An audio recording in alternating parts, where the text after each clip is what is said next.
வணக்கம் நேர்களே. இன்னைக்கு நாம பார்க்கக்கூடிய சிறப்பு பதிவு கஜலட்சுமி யோகம். கஜலட்சுமி யோகம் என்ன அப்படின்னு கேட்டீங்கன்னா, ஒருவருடைய ஜாதகத்துல குருவும் சுக்கிரனும் 2 கிரகங்களும் சேர்க்கை பெற்று இருக்கும்போது இந்த கஜலட்சுமி யோகம் ஏற்பட போகுது. இந்த கஜலட்சுமி யோகம் இப்ப கோச்சார ரீதியாக ஜூலை மாதம் 27ஆம் தேதி அந்த சுக்கிரனாகப்பட்டவர் தன்னுடைய ஆட்சி வீடான ரிஷப ராசியிலிருந்து மிதுன ராசிக்கு பயிற்சி ஆகிறார். அந்த மிதுன ராசியில குரு பகவான் ஏற்கனவே பயிற்சியாகி வந்திருக்கிறாரு. இந்த 2 கிரகங்களும் சேர்க்கை பெறும்போதுதான் இந்த கஜலட்சுமி யோகம் ஏற்படும். இந்த கஜலட்சுமி யோகம் கிட்டத்தட்ட 1 மாத கால அளவிற்கு ஒவ்வொரு ராசி என்பர்களுக்கும் ஒரு முக்கியமான திருப்பங்களை ஏற்படுத்தி கொடுக்கக்கூடிய ஒரு நேரமாக தான் இருக்கும். அதை இந்த பதிவுல நம்ம தெளிவா பார்க்கலாம். இந்த பதிவை கடைசி வரைக்கும் ஸ்கிப் பண்ணாம பாருங்க. இந்த சேனல்ல முதன்முறையா பார்த்திருக்கிறீங்க அப்படின்னா சப்ஸ்கிரைப் பண்ணிக்கோங்க. பெல் பட்டன்ல ஆல் ஆப்ஷன் சூஸ் பண்ணீங்கன்னா உங்களுக்கு இந்த மாதிரியான பதிவுகள் தொடர்ந்து நோட்டிபிகேஷனா வரும். மேஷ ராசி அன்பர்களுக்கு இந்த கஜலட்சுமி யோகம் உபஜய ஸ்தானத்துல ஏற்பட போகுது. இந்த உபஜய ஸ்தானம்ன்றது ஒருவர் செய்யக்கூடிய முயற்சிகள்ல கிடைக்கக்கூடிய ரிசல்ட் தான் இந்த உபஜய ஸ்தானம். அப்போ உபஜய ஸ்தானத்துல கிரகங்கள் நல்லா இருக்கணும், இல்ல கிரகங்களே இல்லாம இருக்கிறது நல்லது. அப்போ இந்த கோச்சார நிலவரப்படி நம்ம மேஷ ராசி என்பர்களுக்கு அந்த உபஜய ஸ்தானத்துல குரு சுக்கிரன் 2 கிரகங்களும் சேர்க்கை பெற்று அந்த கஜலட்சுமி யோகத்தை அந்த முயற்சி ஸ்தானத்திலிருந்து கொடுக்கறதுக்கு உண்டான ஒரு நேரமாக தான் இருக்கும். பொதுவாகவே நம்ம மேஷ ராசி என்பர்கள் சாதாரணமா எந்த ஒரு விஷயத்தையும் அசால்ட்டா செய்ய மாட்டாங்க. நிறைய இடத்துல முடிவெடுத்து அதனுடைய தாத்பரியங்கள்லாம் எப்படி இருக்கும், அதனுடைய நன்மை தீமைகள்லாம் எப்படி இருக்கும், இந்த இடத்துல பொண்ணை கொடுக்கறது நல்லதா, இல்ல இந்த இடத்துல இருந்து பொண்ணை எடுக்கிறது நல்லதா, இந்த இடத்துல வேலைக்கு போகிறது நமக்கு நல்ல வருமானத்தை கொடுக்குமா, இப்படி ஒவ்வொரு விஷயங்களையும் அதிகப்படியாக யோசித்து தெளிவான ஒரு விவேகமான முடிவு எடுப்பவர்கள் நம்ம மேஷ ராசி என்பர்கள். அந்த இடத்துல அந்த முடிவுகளை எடுக்கும் போது சின்ன சின்ன ஒரு கோபதாபங்கள் இந்த ராசி என்பர்களுக்கு கொஞ்சம் வெடுக்குன்னு பேசிடுவாங்க. அங்க ஏதாவது ஒரு நெகட்டிவா நமக்கு ரிசல்ட் வர்ற மாதிரி இருந்தது இந்த மேஷ ராசி என்பர்களுக்கு அப்படின்னா அந்த இடத்துல கொஞ்சம் வெடுக்குன்னு பேசக்கூடிய ஒரு தன்மை உடையவர்கள் தான் நம்ம மேஷ ராசி என்பர்கள்.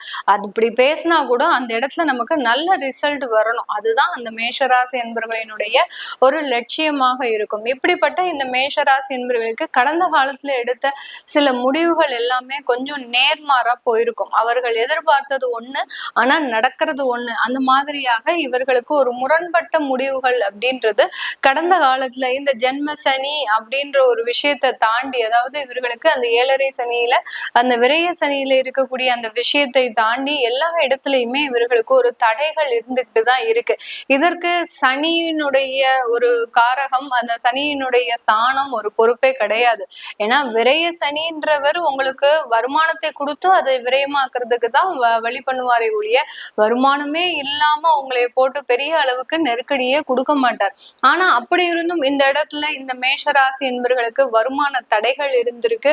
போதுமான அளவு வேலையில திருப்திகரமாக சூழ்நிலை இல்ல. முக்கியமா குடும்ப வாழ்க்கையில அதிகப்படியான பிரச்சனைகள்.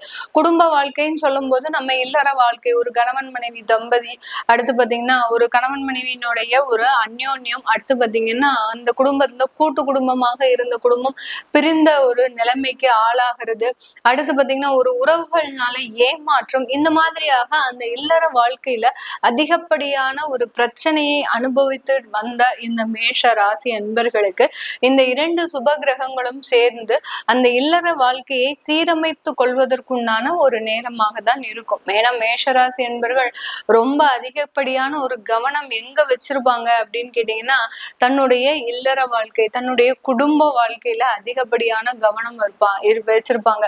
பொறுப்பு இல்லாமலாம் இருக்க மாட்டாங்க. ஒரு வீட்டுல மேஷராசி அன்பர்கள் இருக்கிறாங்க அப்படின்னா அவர்கள் கிட்டதான் எல்லா பொறுப்புமே இருக்கும். வேற ராசி அன்பர்கள் எல்லாருமே ரொம்ப ஃப்ரீயா ரிலாக்ஸா இருப்பாங்க. எப்போதுமே தலைக்கு மேல பேர்டன் அப்படின்றது நம்ம மேஷராசி அன்பர்களுடைய குடும்பத்துலதான் அதிகமாக இருக்கும். இந்த மேஷராசி அன்பர்களுக்கு அந்த குடும்ப சுமைகள் அதிகரிச்சுக்கிட்டே இருக்கு. அதுல இருந்தெல்லாம் நிவர்த்திகள் அப்படின்றது ஒரு வருமானம் மூலமாக இந்த காலகட்டம் உங்களுக்கு வரக்கூடிய ஒரு நேரமாக இருக்கும்.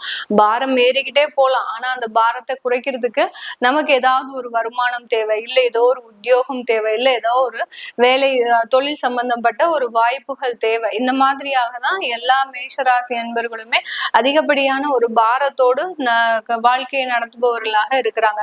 அந்த பாரத்தை எல்லாத்தையுமே ஒரு ஒரு பொறுப்பாக உங்களுக்கு ஒரு குடும்ப பொறுப்புகள்ல இருந்து சில பேர் தலையெடுத்து வரலாம்.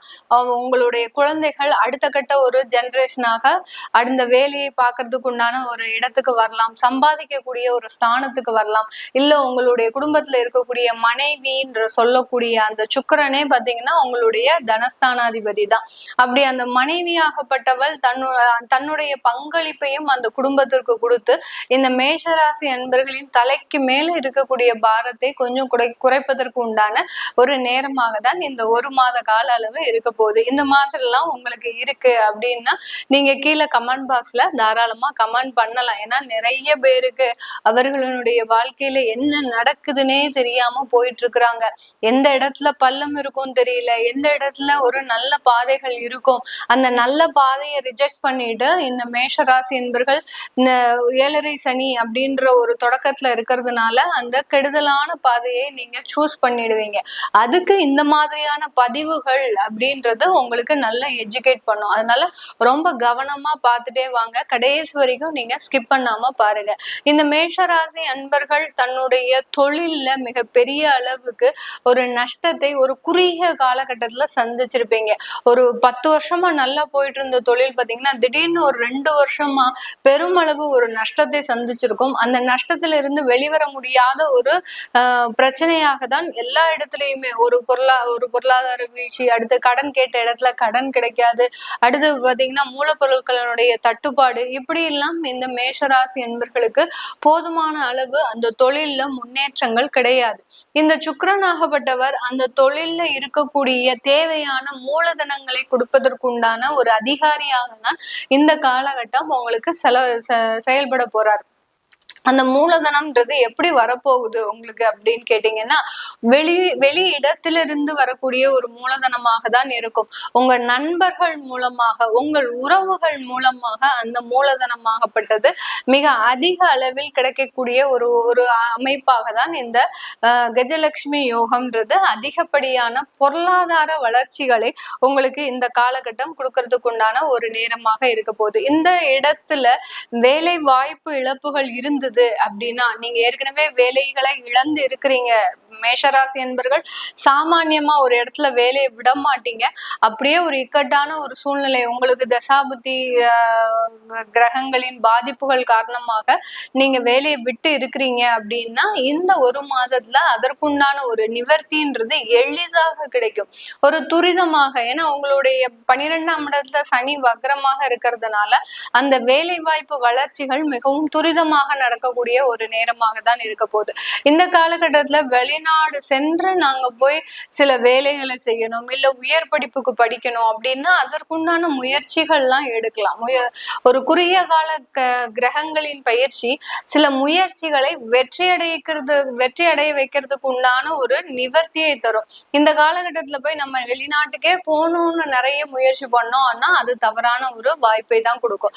அதனால அதற்குண்டான சோர்சஸை தேடுறதுக்கு உண்டான ஒரு நேரமாக தான் இந்த மேஷராசி என்பவர்களுக்கு இருக்க போகுது. இது எல்லாமே நம்ம கோச்சார நிலவரப்படி பலன்களை கணிச்சு சொல்லியிருக்கிறோம். உங்களுடைய ஜாதகத்துல இந்த மாதிரியான குரு சுக்கிரன் சேர்க்கை இருக்கு, அப்படி இருக்கும்போது எனக்கு குரு திசையே நடக்குது அப்படின்றவங்க கீழே மெசேஜாவும் நீங்க பதிவு பண்ணலாம். இல்ல எங்களுடைய வாட்ஸ்அப் நம்பருக்கு நீங்க வாட்ஸ்அப்ல மெசேஜ் அனுப்புனீங்கன்னா உங்களுக்கு கன்சல்டேஷனா எங்கிட்ட இருந்து பாத்துக்கலாம். உங்களிடமிருந்து விடைபெறுவது உங்கள் ஆஸ்ட்ரோ பூர்ணா. நன்றி, வணக்கம்.